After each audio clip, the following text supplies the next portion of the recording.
Inahuzunisha sana kilichofanyiwa watu wa Mahataji. Kulikuwa na mfalme mwenye nguvu lakini mwenye kiburi. Alitaka watu wote wamwabudu yeye, hakutaka kushirikiana na yeyote. Mfalme huyo alikuwa na mchawi, lakini siku moja mchawi akasema, nimezeeka, niletee kijana nimfundishe kabla sijafa. Ndipo kijana mmoja akachaguliwa. Kila siku kijana huyo alitembea kwenda kujifunza uchawi, lakini njiani alikutana na mtu mwema. Mtu alifundisha kuhusu Allah. Pole pole kijana msafiri akawa anaishi kati ya dunia mbili, huku uchawi na huku ukweli. Siku moja alikuta watu wamezuiwa njiani na mnyama mkubwa hawawezi kupita. Akasema, Ewe Bwana, ikiwa huyu mtu mwema yupo kwenye haki, basi nisaidie.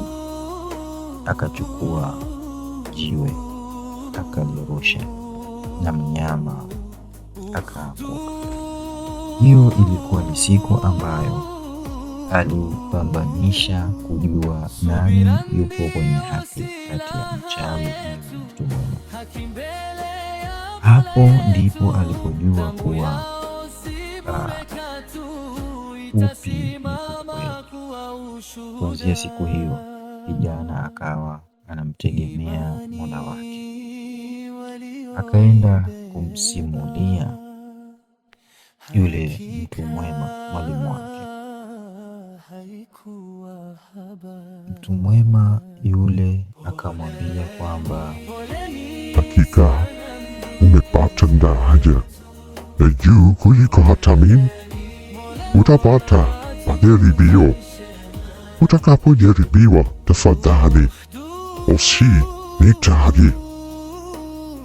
Kuanzia siku hiyo kijana akaanza kupata karama mbalimbali. Akawa anaponya wagonjwa, anaponyesha vipofu na wenye matatizo mbalimbali, si kwa nguvu zake bali kwa uwezo wa Allah subhanahu wa ta'ala. Kupitia dua watu wakaanza kuamini. Imani ikaenea kimya kimya, lakini kwa nguvu kubwa. Habari zile zilimfikia mtu wa karibu wa mfalme, na alikuwa ni kipofu. Akamfuata kijana na kumuomba ponye, akimpa mali nyingi. Alivyoponywa mtu yule, ikawa ni sababu ya kuangamia kwa kijana, kwani mfalme alimuuliza, ni nani aliyekuponesha?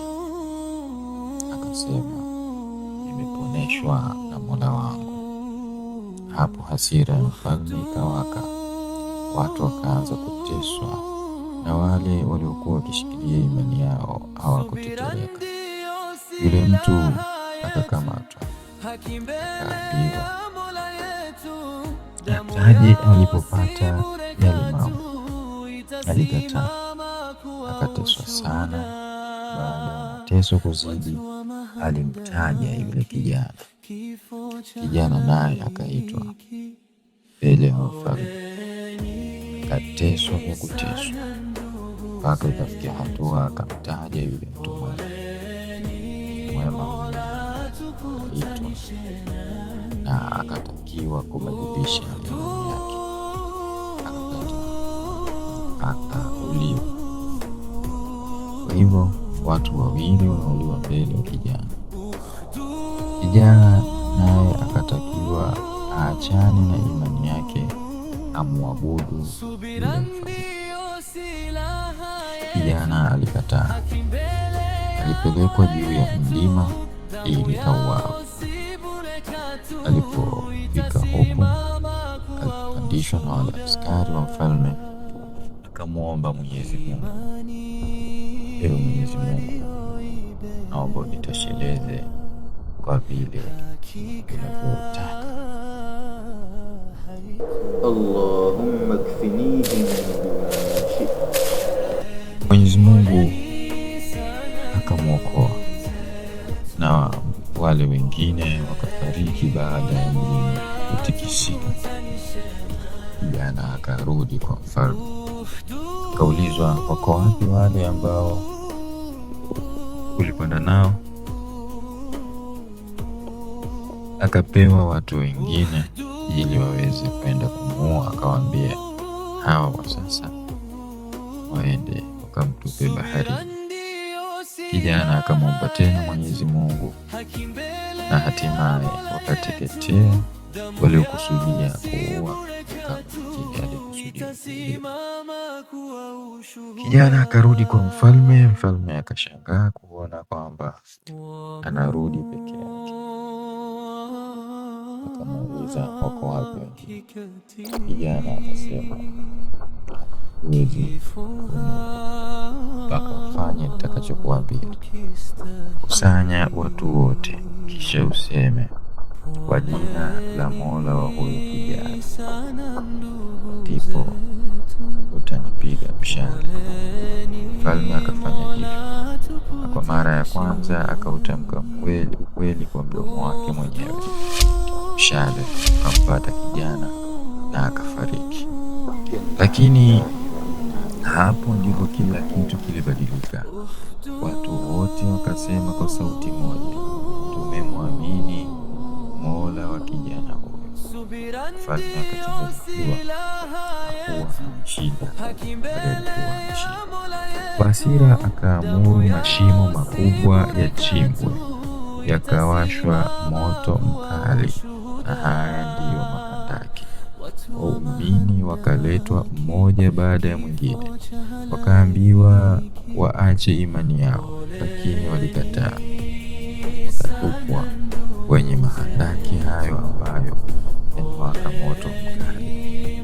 Miongoni mwao kulikuwa na mama mmoja akiwa mbeba mtoto wake mchanga. Aliposogea karibu na moto, alisita kumpiga mtoto wake. Mtoto akasema kwa muujiza, uko kwenye haki. Mama akapata nguvu na akaingia kwenye moto akiwa na imani isiyotikisika. Hawa ndio waliokuwa ashabul ukhdud, watu waliouawa kwa sababu tu kusema Mola wetu ni mmoja. Allah subhanahu wa ta'ala ameapa viapo vingi aliposimulia kisa hiki, kisha akasema, qutila ashabul ukhdud annari dhatil waqud idh hum 'alayha qu'ud wa hum 'ala ma yaf'aluna bil mu'minina shuhud wa ma naqamu minhum illa an yu'minu billahi al-'azizil hamid alladhi lahu mulku as-samawati wal ard wallahu 'ala kulli shay'in shahid.